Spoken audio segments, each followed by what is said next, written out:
HPI is on the move. Drones.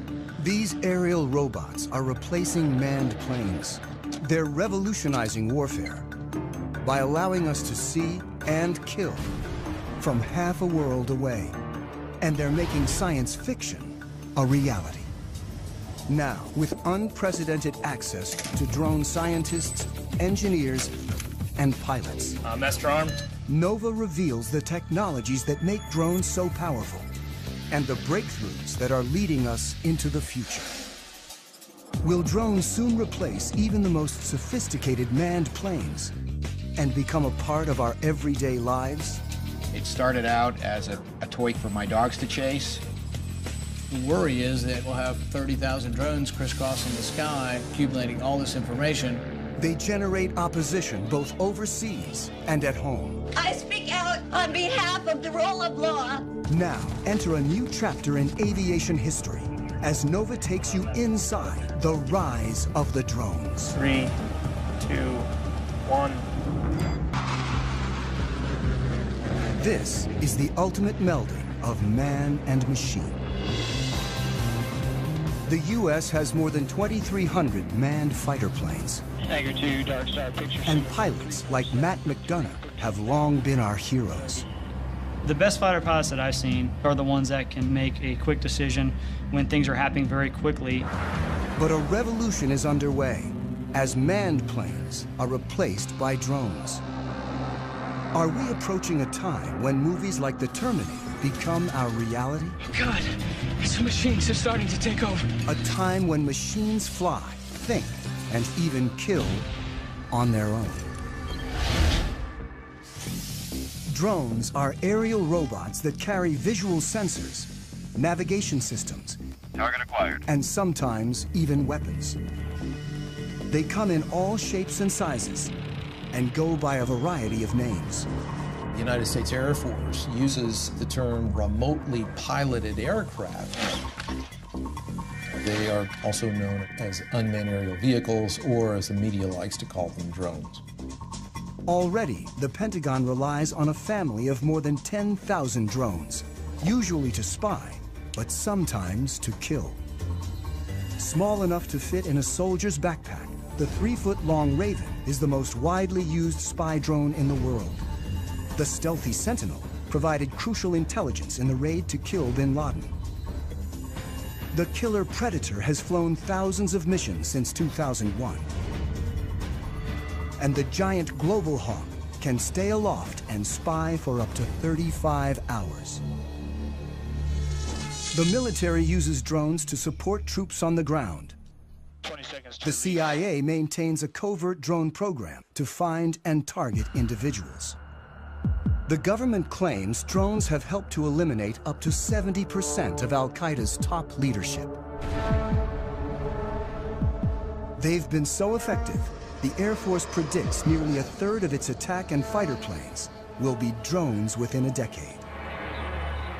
Planes can fly longer, they can pull more Gs, they can be more precise when they bomb if a human is not in the cockpit. We're entering a new era when the supremacy of even the most advanced planes is being challenged as engineers take the pilot out of the cockpit. Holloman Air Force Base in southern New Mexico is the largest Air Force training base for operators of remotely piloted aircraft. My name is Chad. I'm a captain in the United States Air Force. For security reasons, we've been asked to cover our last names to prevent us from potentially becoming a target of any kind. Captain Chad has flown remotely piloted aircraft in combat for 3 years, and now teaches pilots to fly the world's most famous killer drone. It's known as the MQ-1, or more commonly, the Predator. The Predator has changed warfare, but it's just a hint of what's to come. Where we are in terms of unmanned aerial vehicles is about the same place we were with biplanes right after World War I. We are at the very, very early stages of realizing what the potential of unmanned aerial vehicles are. Unlike complex fighter planes that are engineered for speed and agility, the Predator is built for endurance, so it needs to be light and efficient. It's the weight of a pickup truck or so, about 2,000 pounds, and it's balanced pretty evenly on the wheels. And with one hand here, I can lift it up and set it back down. The propeller-driven Predator cruises at only 84 miles per hour, and its four-cylinder engine burns about 300 times less fuel than a fighter jet. I can't say exactly how long it can stay up, but it is possible to stay up over 24 hours. A typical fighter plane can only fly for about 2 hours without refueling, and short, angled wings keep it fast and maneuverable. But the Predator hovers 5 miles up, often in uncontested airspace, and its long wings maximize lift. So as you can see, it's got some flex to it. With no pilot to protect, a remotely piloted aircraft is much lighter and simpler than a manned plane. On a fighter, the pilot's support equipment and ejection system alone weigh as much as a Predator, which in place of a cockpit has a satellite control system. It's essentially the brains of the aircraft. It gives us the ability to communicate, control, keep link with the aircraft, and navigate it. The Predator's sensor ball carries daylight and infrared cameras. We can easily make out people from 5-6 miles away.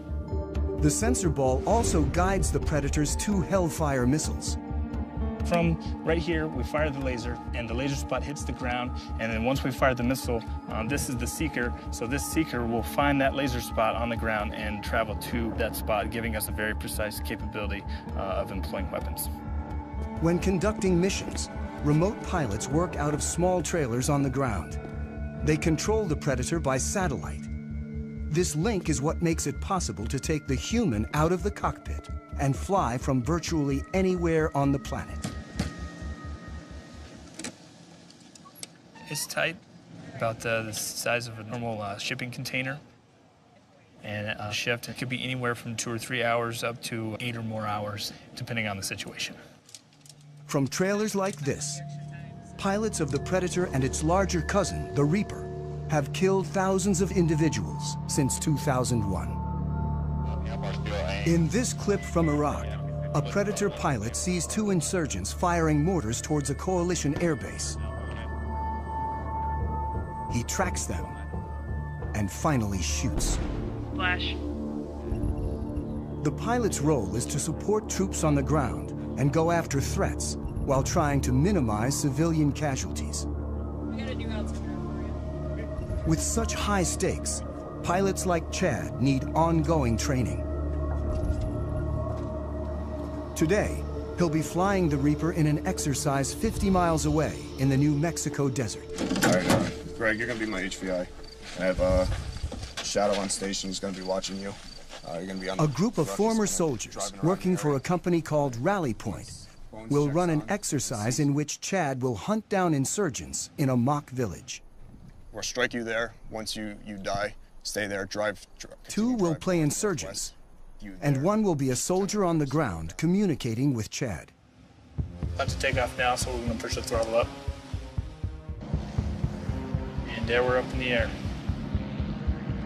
The training mission offers a rare glimpse into the mechanics of how the U.S. uses drones to support troops and prosecute its war on terror. The goal is to make it as realistic as possible so pilots can avoid mistakes when in battle.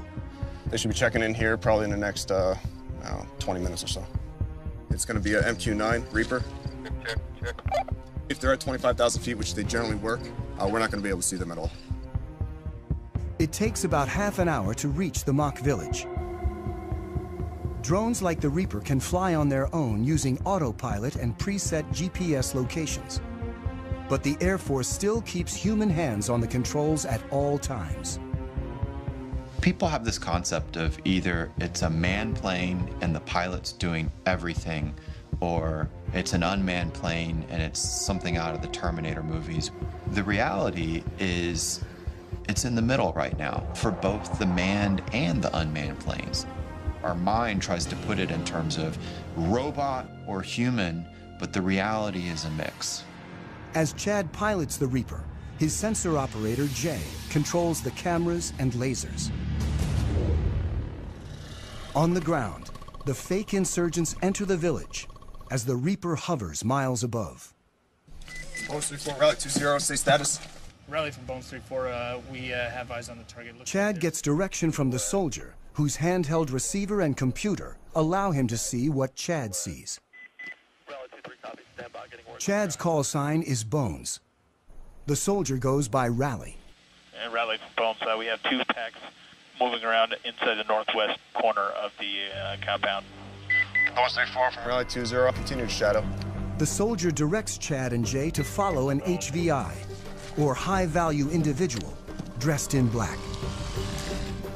Rally from Bones 3-4, looks like the one individual wearing black is now getting on the motorcycle and departing the group. Depending on the situation, the decision to kill comes from an intelligence officer who could be anywhere, a battle commander on the ground, or sometimes the pilot. Bones 3-4 from Rally 2-0, looks like that personnel is stopping. Bones 3-4, that's a firm, that's what we got up here. All right, what I'd like to do is go ahead and prosecute 9-line Bravo 1. Copy. Master armed. The sensor operator targets using the laser. This will be a run against the target under our crosshairs. 10 seconds to release. Sensor, you ready? Copy. 3, 2, 1, rifle. And Bones 3-4, weapons away. 25 seconds time of flight. The Predator uses laser-guided Hellfire missiles. The weapons that can be used operate with an air distance of less than 9 feet. You can put a weapon through a window-sized opening with ease. 5, 4, 3, 2, 1, splash. Rally from Bones 09, firm, we have splash, standby for PDA. And Bones Rally looks like good splash. Copy, lasers off, and Master Arm is now safe. The efficiency of having a single craft able to find, follow, and eliminate a target like this in real time represents a revolution in warfare. Let's go back to the middle of the last century. During World War II, it took on the order of months to assemble intelligence from a variety of different sources, whether it be airborne, on the ground, to assimilate that information and then determine what targets might be hit. Then it took hundreds of aircraft and literally thousands of bombs to go out and attack a target using that information that had been developed over a period of months. Today, with the capabilities all wrapped up into one vehicle, the Predators and the Reapers in particular, you can accomplish that find, fix, finish cycle in a matter of single-digit minutes. Before the Predator, the military had to design separate aircraft for intelligence gathering and attack. Reconnaissance was key, and after World War II, engineers built ultra-sophisticated spy planes. They went faster and higher than ever before to make sure the pilots and the information they gathered didn't fall into enemy hands. The SR-71 was triple sonic. In other words, it go over Mach 3. Max recorded altitude was 85,200 some feet. And there are several of us that have gone higher than that. Pilot Tony Bavacqua is one of a select group of men to fly the SR-71, a titanium spy plane built during the height of the Cold War that could take photos of the ground with 12-inch resolution from 90,000 feet. Literally faster than a rifle bullet. Even missiles were too slow to catch it. I was the first person in the SR-71 shot at, and it was over Hanoi. You got an airplane that's going 2,300 miles an hour, and it's very, very difficult to even come close. They figure that the missile exploded about a mile below me, and we're in and out of there in no time. Thank God. The cost of such speed was that the SR-71 needed to be refueled every 2 hours. But there was a slower alternative called the U-2. Bevacqua is one of only 12 pilots to have flown both operationally. I was very proud of being a U-2 pilot because of what we have done and what we're still doing. It's just a magnificent platform, does excellent reconnaissance.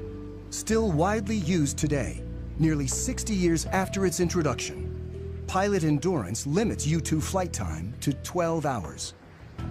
It's pretty demanding on their bodies. They have to wear a special high-altitude suit for it, and then it whites them out for a good couple of days. It fatigues them quite a bit to go that high. Manned spy planes are not only limited by human endurance, they also bring the risk of pilot loss. In 1960, Bevacqua's friend, Francis Gary Powers, was shot down while flying a U-2 over the Soviet Union. It was a propaganda field day for the Russians. Powers' cover story was that he was on a meteorological flight. Frank Powers tried to say it was a weather flight, but there's miles of film. And so it was easy to discern what he was doing. Khrushchev denounced the United States with every epithet in his vocabulary. He summarily rejected all attempts of the West at reconciliation. Powers was imprisoned in Russia for more than 2 years, creating a major international incident and clearly demonstrating the need for unmanned spy planes. It was a development from the pilotless aircraft principle. Guidance was by radio from an accompanying aircraft. After reaching altitude... As early as World War II, once at altitude, airplanes could be controlled by radio signals after the pilot bailed out. But for decades afterwards, before GPS, drones were limited by primitive autopilots and navigation systems. In the 60s and 70s, drones crashed constantly, including the most advanced unmanned aerial vehicle, or UAV, the Aquila drone, that averaged a crash every 20 hours. It was a small propeller drone that would fly over the battlefield and gather information and beam it back to you. The problem is, back in the 70s, the technology wasn't ready yet. It was a $1 billion program by the time they got just a couple prototypes. I was frustrated that the U.S. could not make UAVs really work. Abe Karam is the father of the Predator. This is one of two small UAVs built in my garage between 1980 and 1983. I was borrowing $18,000 a year from family. That's all we had. Everything was built with the lowest possible technology. We were trying to show that if you design the best you can, then you are going to get performance by design. On his first prototype, the Albatross, Karam placed the engine and propeller in the rear so they wouldn't interfere with the delicate sensors up front. And the inverted tail is also still visible on its famous descendant. Down-deflected tails are there to protect the prop, so when it tilts back, it's hitting the skids and not hitting the propeller. An ex-fighter jet engineer, today Karam designs and builds planes at his company in California. In the 70s, when he started working on drones, he realized that without a pilot in the seat, a whole new world of design possibilities opened up. Other unmanned aerial vehicles of the time were still too closely modeled on manned aircraft. I said, I don't like what I see. I'm not going to take the engine, and I'm not taking the prop, I'm not taking the landing gear, I'm not taking the computer. Karam believed that efficiency and lightness were the key to creating an affordable, high-endurance UAV. So first, he gave his craft long wings to prioritize lift over speed. When you want to be efficient, you want to be like the soaring birds, very long span wings. The Albatross is the best gliding bird, is 20 times more span than the Cord. And my Albatross, the UAV Albatross, was close to that. Karam built the Albatross from scratch in his garage. He modified a go-kart engine to burn only 1/10 of a gallon of fuel an hour, and Albatross soon evolved into Amber, a 15-foot-long, 28-foot span UAV with 38-hour endurance. Karam relied on seed money from DARPA, the Defense Advanced Research Projects Agency. Its early investments in artificial intelligence and other technologies led to countless civilian uses and made modern UAVs possible. In the 1970s and 1980s, with significant DARPA impetus and some DARPA funding, a variety of new technologies emerged, including the Global Positioning System, long-range data links, lightweight computer equipment, and composite materials, as well as satellite communications and digital flight controls. The Albatross, the Amber, were the harbingers of the modern era of UAVs. We were a total team of 3 people, and we proved a lot of what we wanted to prove. Secretary of the Navy and the head of DARPA, they said, okay, you fly 500 hours, how many are you going to crash? We ended up not crashing any in the 500 hours we did for the military. Karam's Amber prototype never went into full production. But after a number of incarnations, by the mid-90s, his design became known as the Predator. Do not handle the missile by the strakes, wings, fins, seeker head, rocket motor, nozzle seal, umbilical connector housing during loading to prevent damage to equipment and or injured personnel. My UAVs were not meant to be armed. It was really built for the Cold War, when we had the big tactical challenge with so much artillery on their side, so much artillery on our side. Ready? With 2 large armies facing off, UAVs could be used for espionage, but not attack. Then, after 9/11, America started targeting individuals. Now we are fighting non-state enemies, so it starts making sense to arm the UAV, which is not my intention in the beginning. In October 2001, an armed Predator changed warfare forever. I was the commander of the air operations against Afghanistan, where we actually used, for the first time, a weapon off the MQ-1 Predator. The advantages were enormous, order of magnitude beyond where remotely piloted vehicles had been just 10 years prior in Desert Storm.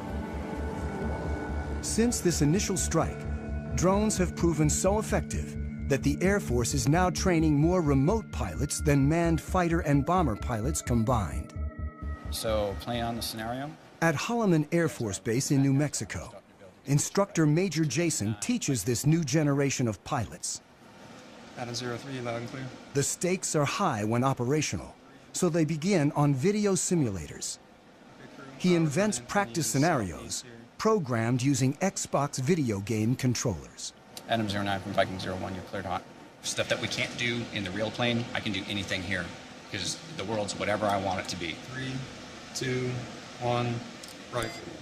It's a controlled environment, and we want them to learn here, so that way when they do go operational, you know, they've already made all those mistakes. Pilot, it doesn't look like I ever turned the laser on, so I don't know where the missile went. How did that happen? If that would have happened in real world, that'd be a really, really bad day. Unlike fighter pilots who train for a minimum of 2 years, remote pilots learn to fly their increasingly automated drones in less than 1. The FAA did a study recently that showed that pilots with real flight experience in manned aircraft are actually worse UAV pilots than those that have no flight experience and really come in off the street. You actually bring in a skill set that you don't need and a set of expectancies that you shouldn't have when you're flying a UAV if you came from a manned aircraft.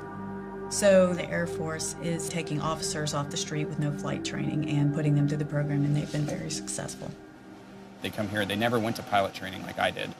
They're here for a few months, and then they have to go operational, so it happens real fast. Adam 09, rifle, time of flight, 15 seconds. And when pilots go operational, despite being half a world away from the action, it all feels very real. Adam from Viking 01, copy splash. It's not like a video game at all. There's no reset button, there's no, there's no turning it off. In real strikes, like this one in Iraq, technology actually allows drone pilots to see more than manned pilots ever have. Because we have such a long loiter time, there's potential to have eyes on the target that we are going to blow up for hours ahead of time. then we employ on it, strike the target.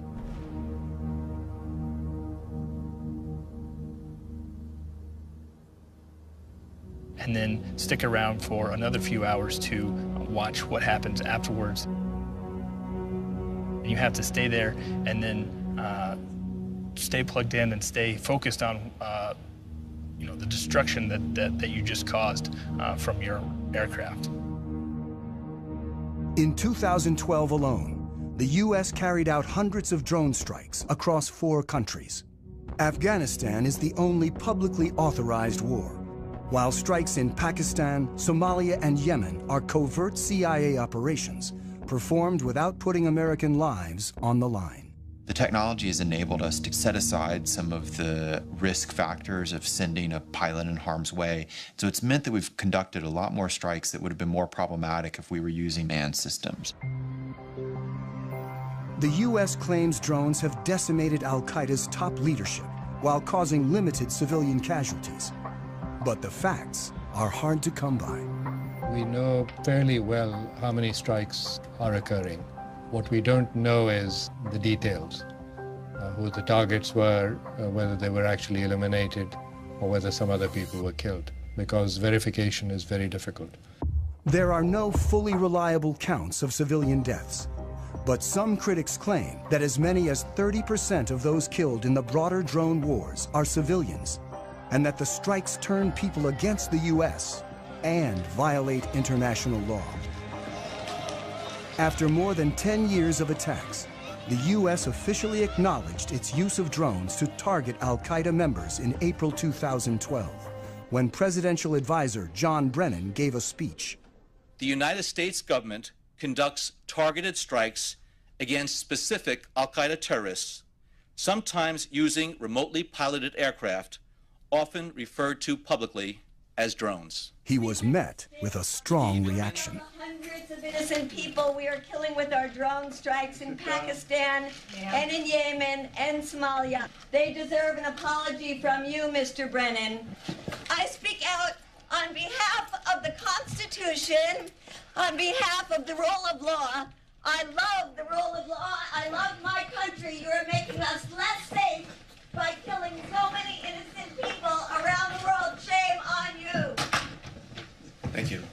It's very critical that the U.S. public understand what is happening with the use of this technology, because it is being done in the name of the United States.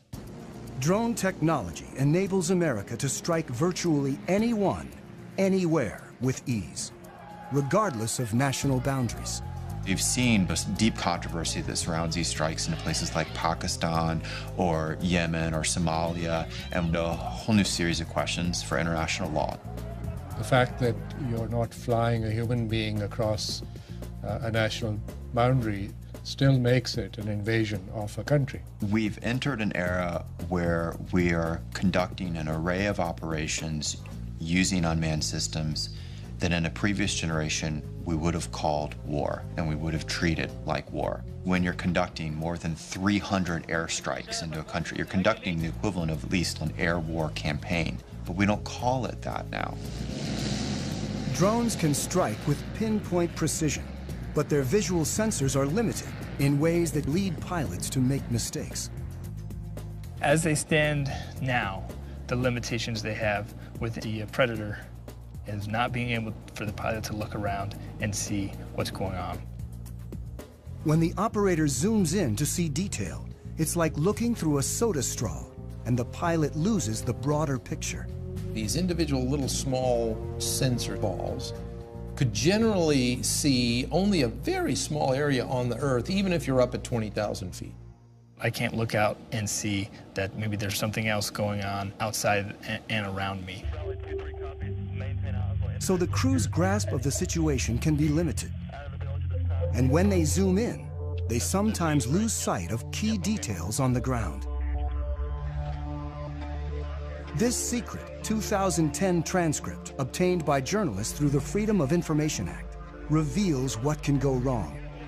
While supporting forces on the ground, a Predator team mistook a convoy of Afghan civilians, including women and children, for militants.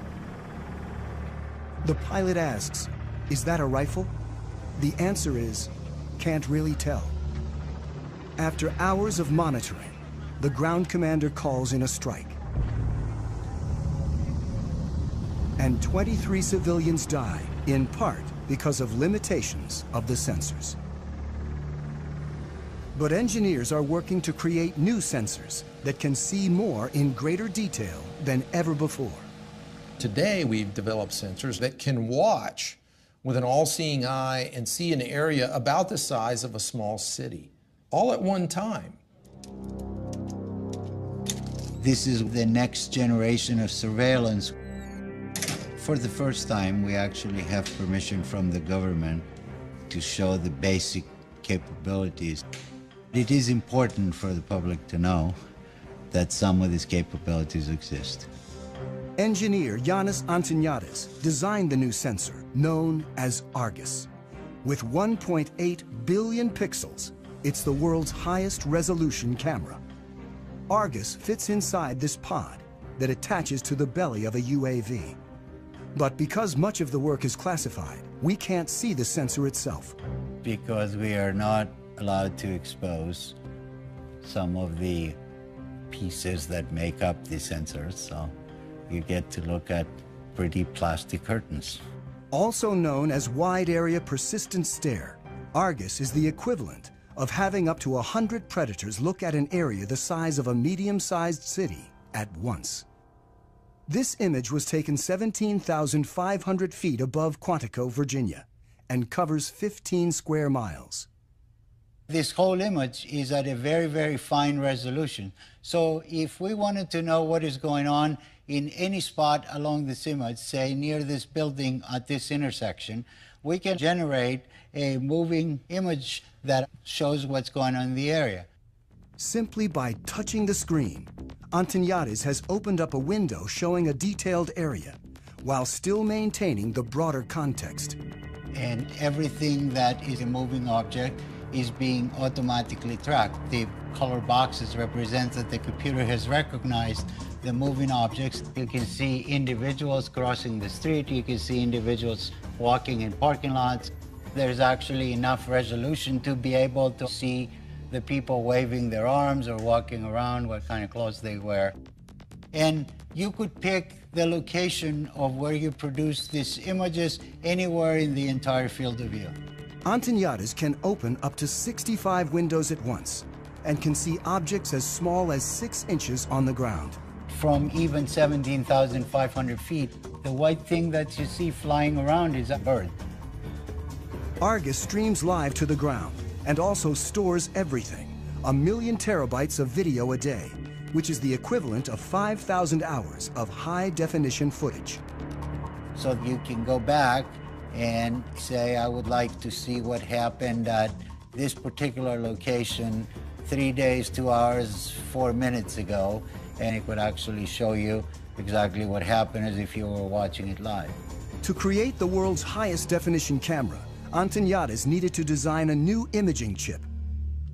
But DARPA, the project's funder, wanted to move fast and keep costs down. So he borrowed technology that most people have in their pockets. Inside this cell phone, okay, we find a tiny little camera. So if you were to take off the majority of it, you'd be left with an imaging chip. If you were to take 368 of these and make a big mosaic out of them and start shooting images, now you have Argus. Unlike the Predator camera that limits field of view, Argus melds together video from each of its 368 chips to create a 1.8 billion pixel video stream. This makes it possible to zoom in and still see tremendous detail. Whether Argus has been deployed in the field is classified. I'm not at liberty to discuss plans with the government, but if we had our choice, we would like Argus to be over the same area 24 hours a day, 7 days a week. That's not very easily achievable with manned platforms. This is where UAVs come in, and they're absolutely the perfect platform. Argus may be mounted on an armed UAV like the Predator, a long-range platform like the giant Global Hawk, or a development craft called the Solar Eagle that may someday stay aloft for years at a time. The U.S. Air Force right now has the ability to archive every single video that comes off of every single UAV. We're moving to an increasingly electronic society where our movements are going to be tracked. While technologies like Argus are expanding the reconnaissance power of UAVs, unmanned aircraft remain vulnerable in other ways. The Air Force's large drones still crash more often than manned planes. The $100 million Global Hawk is nearly 3 times more likely to crash than the U-2 it was designed to replace. Even if there's no pilot to lose, when a drone goes down, it can still be a problem. It doesn't take a thermonuclear brain surgeon to figure out that if you are operating a highly advanced, technologically capable system, that you'd prefer not for it to fall into adversary hands. In 2011, an American spy drone, the RQ-170 Sentinel, was lost over Iran. There was a problem with the aircraft, and it landed in an area it shouldn't have landed in, and that's about all I'm going to say. The Iranians claim they hacked into the drone's control system and took over the craft. And in theory, it is possible to take over any computerized system. You could never call up Maverick in his F-14 if the movie's, Top Gun. He say, Maverick, talk to me, Goose. Recode all American jets as Russian jets. Tom Cruise would have, laughed his weird cackle and said, no way, man. With a computer, you can do that. Either jam it or even more so, co-opt its operations. And it's a whole new era in war. Opens up a lot of new possibilities and, of course, huge new dangers to think about. Why the Sentinel went down remains classified. But experts point out that drones often crash for very basic reasons. UAVs sometimes aren't that smart. Their self-diagnosis isn't all that smart. And by the time they have a problem, it's too late. You lose the link, lose power, and you're gone. Control can be lost for a number of reasons. When Reaper pilot Chad simply banks too sharply, he loses the satellite link. Uh-oh. The picture freezes, and he's momentarily flying blind. That was me turning. He quickly levels the craft and restores the link. I was turning aggressively, and it had trouble keeping up the satellite link. There is a degree of vulnerability involved with remotely piloted aircraft that have a command link, or they're actually operated by operators, that you can overcome by having a human in the cockpit. Dark Star, football. If for some reason I all of a sudden hear an increase in airspeed, I start to feel a roll, and I'm not intending for that to happen, well, something is going wrong, and I now need to make sure that I'm doing what I need to be doing. Unlike manned planes, drones depend on control links that can be lost, or potentially, as may have happened with the Sentinel, even taken over by the enemy. But what if a craft could operate on its own, free of any links, and even make its own decisions? In a lab at the University of Pennsylvania, Vijay Kumar is funded in part by the military to create autonomous drones that don't need external links and, like us, can sense their environment. What you see on this robot are these two chips here, which are essentially rate gyroscopes. These play the same role as the semicircular canals in the human body located near the ears, which essentially tell us orientation.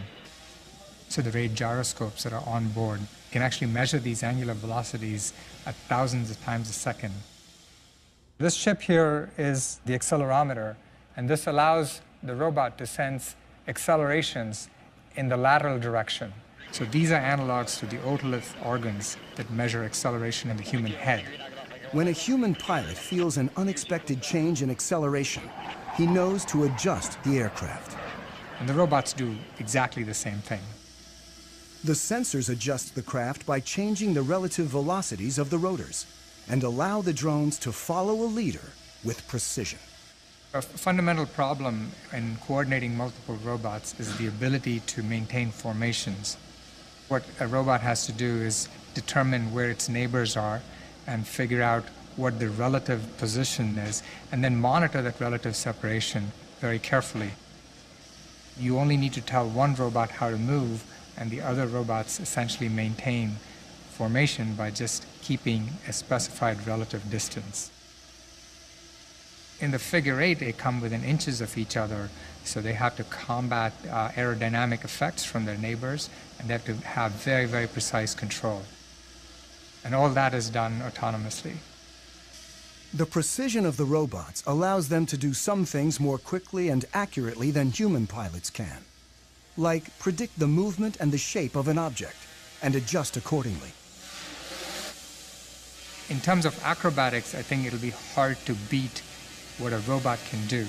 The neuromuscular system in the human body, there may be delays of the order of 80 milliseconds to 200 milliseconds before you actually take an action in response to what you see. Well, robots have this unfair advantage. They can do these computations hundreds of times a second. So your delays are of the order of a millisecond and perhaps even less. In the lab, the drones communicate with a central computer that uses motion capture, an optical system that tracks silver reflective markers on the robots and tells them where they are at all times. But soon it may be possible to cut the cord. And they've already developed another autonomous drone that can go anywhere on its own. The holy grail is to do all of this without any kind of external sensing, without GPS. And in principle, we can do it. These bigger robots actually rely on observations of external features to tell them where they are in the environment.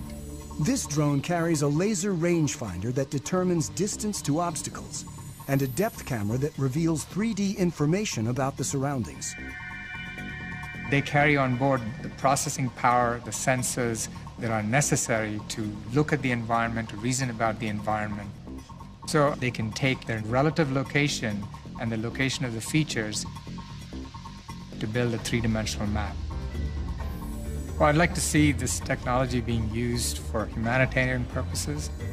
Imagine there's a 911 call from the building. I think we'll soon have the technology that enables, let's say, 20 UAVs to just swoop through the building and within a minute find out who's in each room and then communicate that to firefighters who are waiting outside. But any technology that you develop, there are always people who are going to use it in ways that the designer never intended them to be used. And the key components of drone technology are already available to virtually anyone. Over there. I got into the hobby about 4 years ago. It started out as a toy for my dogs to chase. I'm pretty obsessed with the hobby. I am currently single, have been for 30 years. No kids. I just live here with my 3 dogs, and I get to spend nearly every night and every weekend working on these things. Corey Brixon of Orange County, California, is one of tens of thousands of drone hobbyists across the country. The basic quadcopter is about $500, which is the frame, the motors, the speed controllers, the electronics that you need. This is actually the GPS sensor, and that's sending the signals out to the satellites. The cameras, as small as they are, they're high-definition footage. Like the Predator, Corey's quadrotor has a programmable autopilot that uses GPS to navigate. He can set locations, altitude, and speed so the craft can fly autonomously. Corey flies for fun, but drones, small and large, are increasingly used domestically for more serious purposes. The Border Patrol searches for illegal migrants with Predators. Police departments are turning to smaller drones for reconnaissance. And thousands of individuals use them for their own, sometimes political, ends. We don't consider ourselves to be animal rights activists. We're investigators. Some of our targets are the pigeon shooters in Pennsylvania, so we had the copter up filming what's going on. There were a couple of shots, and it's slowly losing altitude. And then it takes one more shot, and it's down in the trees. You can hear the shooters start cheering and laughing and all that kind of thing. What they didn't know is that we had more. This incident is the first known shoot-down of a domestic drone, but it may not be the last. The spread of drones has raised concerns about privacy and even led one senator to propose legislation limiting domestic use. I think anybody that can use a device to peer into your activities, even if it's from the air outside your window or the air above your property, I think there's a right to privacy, and I'm all for making sure that all these drones don't come back from Afghanistan and Iraq and get put to purpose here that isn't consistent with our constitutional bearings. The worry is that in 2 or 3 years we'll have 30,000 drones crisscrossing the sky, accumulating all this information. It's a game changer, but it's not just an American revolution. There are more than 55 other countries right now that are building, buying, or using military robotics, particularly in the air. Iran recently announced it has its own armed drone with a range of over 1,000 miles. It's not known whether any of the technology was adopted from the lost U.S. Sentinel. But in the drone's arms race, the U.S. is constantly developing new technologies, like a small flying camera with a twist called Switchblade. The Switchblade will launch out of this tube, and the wings, the tail, the propeller will all spring open. That's why it's called Switchblade. And so when the operator finds the target by looking into the viewing screen, he'll then send a command to the Switchblade that'll enable the Switchblade to basically hone in on that target and detonate its explosive charge upon contact. It's a tool that our customers are very excited about, and it's a tool we think will protect our forces and help save innocent lives. Switchblade's already been deployed, and a killer drone that may someday replace a manned fighter is on the horizon. And it's really about a decade ago, some folks got together and they said, what if we want to put unmanned aircraft on an aircraft carrier? How do we do that? This X-47B prototype is the world's first tailless fighter-sized drone. But it's still a year or two away from its first goal, to take off and land on an aircraft carrier. We're maturing the technology required to take this unmanned vehicle to land on the flight deck autonomously. We're focusing on the mechanics of landing the aircraft, where you have a predetermined position that you're targeting to, and the aircraft can react very quickly to changes in that environment to put itself on that pre-planned position. The system has a lot of sensors, a lot of instrumentation on it, so it knows how all of its subsystems are behaving. It knows how its engine and all of its control surfaces are performing at any time. It'll turn where we expect it to turn, it'll come back when we expect it to come back, and it'll land on the runway that we planned. Drones are no longer just eyes in the sky, and someday UAVs like the X-47B may be involved in sophisticated attacks alongside manned jets. It's the idea of the mix, the team working together. That's probably the future. You won't see every plane on the aircraft carrier be one of these. So right now the vision is, oh, we'll just have 1 or 2. But when they get them and maybe they prove more useful, then it may be, well, we don't want 1 or 2, we want a squadron. It's a lot like if you look at the first use of mechanized forces. Originally it was lots of horses and just a couple of trucks and tanks, and then you saw things change and change and change over time. We'll probably see the same thing happening with robotics. As drones like the X-47B mature, they'll become more autonomous, likely conducting bombing runs, then more complicated air-to-air operations. Even as policymakers debate the rules of engagement for drones, technology is moving forward toward a time when drones might operate with intelligence that more closely resembles our own. But for now, they can't do what a pilot can. When you get an aircraft like this over hostile territory, you'll have potential targets or threats that will pop up unplanned. So what we haven't done yet is develop the technology that would then react to those unplanned targets or threats. Thank you very much for coming to Pax River today.